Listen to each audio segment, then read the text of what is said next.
জংশনে উপস্থিত ভদ্র সমাজ ও আমার মা বোনেরা, সর্বপ্রথম মুসলমান ভাইকে জানাই আসসালামু আলাইকুম। মানিক কামাল হুদা মুসলমান ভাইকে সালাম আলকি দিলাম, হিন্দু ভাই দেখলে যদিও সনাতন ধর্মের কাকা বাবু দাদা যারা আছেন তাদের প্রতি আমার থাকলো নমস্কার। আজকে কথাবার্তা শুনতে পারবেন চমৎকার। অন্য অন্য জাতির প্রতি আমার আন্তরিক ভালোবাসা, গান শোনার জন্য বোঝার জন্য করছেন আশা। থাকেন একটু ধৈর্য ধরে গাবো, একটু মজার জারি, মনে মনে করেন বিবেচনা জারি। এবং কবি গান শুনতে এসে যদি মনোযোগ দিয়ে গান শোনানো যায়, ওই গান বাড়ি এসে কোনো লাভ হয় না, এটা সবার আছে জানা। বাড়ি আমার গোবরা ছাড়া দিনাটা হলো থানা, তাই পরিচয় খানা দিয়ে যাই। মামা ভাগ্নে আমরা গান গাই, তাই আপনারা আজকে হয়তো এই জায়গাটার মধ্যে আমরা নতুন আসলাম। তাছাড়া তোমার আল্লাহর বাজার, ধল্লার বাজার, সুখসাস করছি, সমস্ত কিছু জায়গায় আমরা আশা করে দিয়েছি। আজকে দুই শাস্ত্র নিয়ে এখানে পালাটি হবে। কতদূর পর্যন্ত গাওয়া যায়, কারণ এক স্টেজে যখন দুইটা পালা গাইতে যাবেন না, তখন সময়টা অনেক লাগে, ততক্ষণ সময় নেওয়া যাবে না। যতটুকু পারি চেষ্টা করে বুঝাবো। আমাকে সর্বপ্রথম সনাতন ধর্মের থেকে একটা জিজ্ঞাসা করছে, এক ব্রাহ্মণ ভগবান শ্রীকৃষ্ণের পূজা করতে গিয়েছেন, ওই পূজা ছেড়ে সে ব্রাহ্মণ নাকি পলায়ন করেছে, মানে পালাইছে।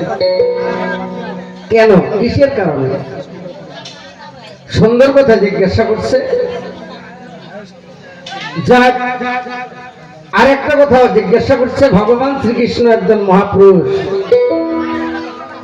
তিনি কার ভয়ে নারী রূপ ধারণ করছে? ভগবানের বলে ভয় লাগে, দেখছে সে একজন নরূপে নারায়ণ, আজকে তার নাকি ভয়। আজকে আপনারা ধৈর্য ধরে শুনবেন। আজকে যেগুলো লোক আছেন আপনারা জ্ঞানী, শিক্ষিত, ভদ্র, নম্র, এটা আমি জানি, কারণ আপনারা বড়। আমরা যেগুলোর কথা বলতেছি ভালো করে একটু ধরো। তাই একটি গান গাই, তারপরে পালাখানার দিকে চলে যায়, দেখি কতটুকু যারা প্রশ্ন করছে তার অ্যান্সার উত্তর দিতে পারি। শাস্ত্র এমন বস্তু তাই এমন কোন পণ্ডিত নাই শাস্ত্র পরিশেষ করছে, কিন্তু আছে কেউ শাস্ত্র শেষ করা গেছে কি? যাবে না। হিন্দুদের মধ্যে শাস্ত্র পড়ি কেউ শেষ করতে পারেনি, মুসলমানের হাদিস পড়িও কেউ শেষ করতে পারেনি। ঈশ্বরচন্দ্র বিদ্যাসাগর ছিল, উনি বিদ্যার এখন সাগর, সেও বলতো আমি পৃথিবীর বালার এক কোনাও জানি না। তাহলে আমরা সাধারণ মানুষ কতটুকু জানবো? কিন্তু হ্যাঁ, তার মধ্যে কিছু জানি নেব, কিছু বুঝে নেব।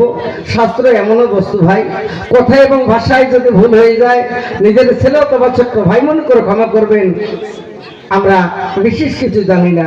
আজকে সামান্য কিছু শাস্ত্রের থেকে, যেমন রামায়ণ, ভাগবত, গীতা, কাঠচরিত্র, নারাসংখ্যা, কালিকা পুরাণ, সরাবলী, ষটচক্র, বাইবেল, বেদ, পুরাণ থাকি, তাই দুই চারটে কথা কম বেশি বলার আমার সাধ্য নাই।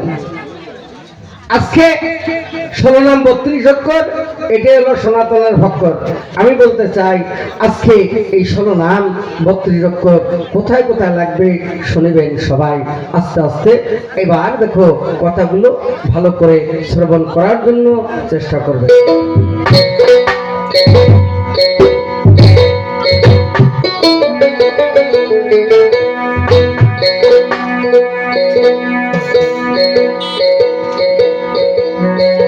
তাই আমি একটা কীর্তদাস বাউলের লেখা গান গাচ্ছি, গানটা শুনে তারপরে আমি প্রশ্নের উত্তরের দিকে যাব।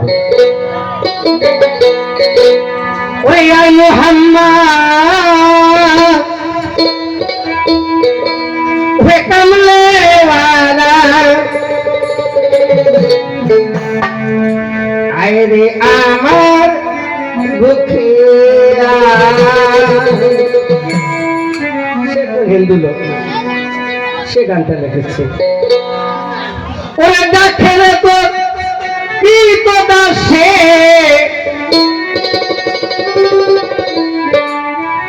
ওরে দেখে রে তোর এই পাগলে, শান্তি দাও মোর কলিজায়।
শেষ খলিফা নিজামুদ্দিন ভাই আলিয়া, ফরিদের শেষ খলিফা নিজামুদ্দিন ভাই আলিয়া। 12 বছর কাটালি গো, 12 বছর কাটালি গো, 12 বছর কাটালি গো, মরা গাছে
কি দাদা গানটা বুঝছেন?